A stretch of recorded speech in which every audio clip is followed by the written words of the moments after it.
اچھا، اب تیسری جو میں نے کنڈیشن بتائی تھی وہ چھونے کی تھی. یہ تو میں نے پہلے بتایا کہ دنیا کا ارادہ چاہتی ہے، زینت اس کی اس میں انوالو ہو. اور تیسری جو کنڈیشن دوسری بتا دی کہ وہ کفر. اب تیسرا یہ جو چھونے کی بات ہے وہ کہاں لکھا ہے؟ سورہ الاحزاب 33:49.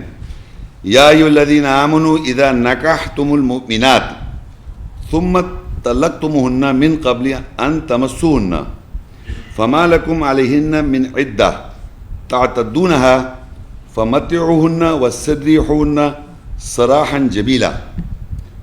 اے وہ لوگوں جو ایمان لائے ہو، جب تم مومن عورتوں سے نکاح کرو پھر انہیں طلاق دو قبل اس کے تم نے ان کو چھوا ہو، بس تمہارے لیے نہیں ہے کہ ان پر گنتی یعنی عدت کے انتظار کی مدت کہ تم اس کی گنتی کرو، بس ان کو متا دو، ان کو چھوڑ دو، خوش اسلوبی سے چھوڑ دو. ابھی اس میں عدت کا جو سبجیکٹ ہے ابھی میں بعد میں بتاؤں گا، لیکن یہاں ہی بتا رہے دیکھیے اس پہ ایڈریس ہے ایمان والوں کہہ رہا ہے یا ایھا الذین آمنوا، لوگوں جو ایمان لائے. جب تم نکاح کرو مومنات، تم نے نکاح کس سے کیا؟ مومن سے. مومنات عورت سے جب نکاح کرو اور پھر تم اس کو چھو نہ سکو. یہاں ایمان والا مرد ایمان والی کو طلاق دے رہا ہے چھونے کی وجہ سے. ایمان والی وہ عورت، یعنی ایمان والی عورت ہے، ایمان والا مرد اس کو چھوڑ رہا ہے بیکاز وہ اس کو چھو نہیں سکتا، یہ چھو نہیں پا رہا. تو چھوڑ سکتا ہے وہ، یا عورت طلاق لے سکتی ہے اگر وہ چھو نہیں پا رہا. دونوں کنڈیشن ہے یہ. تو جب تم یعنی دے گا ہمیشہ مرد طلاق، یعنی لفظ طلاق مرد سے آیا کہ دینا، لیکن عورت اگر فرض کے ایک آدمی نہیں چھو پا رہا، یہ تو آدمی چھوڑ دے، طلاق دے دے. ایمان والے کی بات ہو رہی ہے، ایمان والا مرد ایمان والی عورت، یا عورت لے لے طلاق. اب اگر کوئی ایسی کنڈیشن ہے کہ نہیں رہنا چاہتے رہ بھی سکتے ہیں، لیکن یہاں لکھا ہے جب تم ایسا چاہو تو کر سکتے ہو، اس یہ کنڈیشنل ہے. تو آپ اس کنڈیشن کے اندر ہیں تو آپ چھوڑ سکتے ہیں یا وہ طلاق لے سکتی ہے. خوش یاد رکھے، چھوڑو خوش اسلوبی سے چھوڑو، یہ نہیں کہ برا بھلا کہہ کے. یہ کنڈیشن آ گئی. اور اس کنڈیشن چھونے کا جو میں نے آپ کو سمجھایا تھا وہ آپ کو میں پہلے ہی سمجھا چکا ہوں، وہ ساری کنڈیشنز کہ وہ کنڈیشن کیا کیا ہیں. ایک تو کنڈیشن یہ ہے کہ آپ سے بچہ پیدا نہیں ہو سکتا.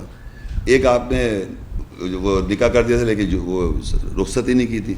ایک ہے وہ گم ہو گیا آدمی، چھو نہیں پا رہا، تو وہ اس کی وہ ٹائم پیریڈ آ گیا وہ کتنا ہے وہ.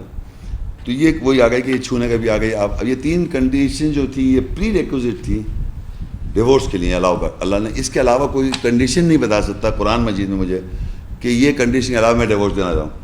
اب آپ سوچیے آپ ہمارے معاشرے میں کہ ان بیس پہ ڈیورس دے رہا آدمی، ڈیورس ان بیس پہ دے رہا ہے، کوئی بھی آدمی بتا سکتا ہے مجھے آج جو تک معاشرے میں یہ کنڈیشن پتہ ہی نہیں ہے.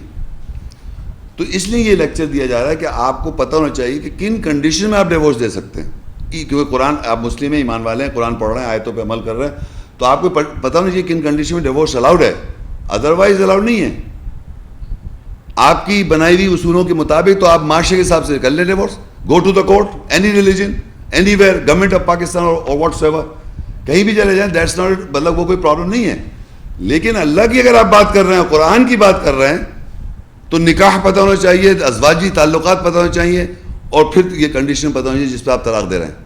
اچھا، اب میں آپ کو ایک آیت بتاؤں سورہ نساء 4 اور 34 کی. اس میں یہ میاں بیوی کے تعلقات کی آیت مجھے بتانی پڑ رہی کہ وہ پری ریکوزٹ اور ڈیورس یہ بھی ہے کہ میاں بیوی کے تعلقات ایک بہت بڑا ایک سبجیکٹ ہے، لیکن ایک آیت سے میں بتا رہا ہوں کہ جہاں پر ڈیورس کا چانس بنتا ہے اس میں رسپانسبلٹی میاں کی اور بیوی کی آئے گی.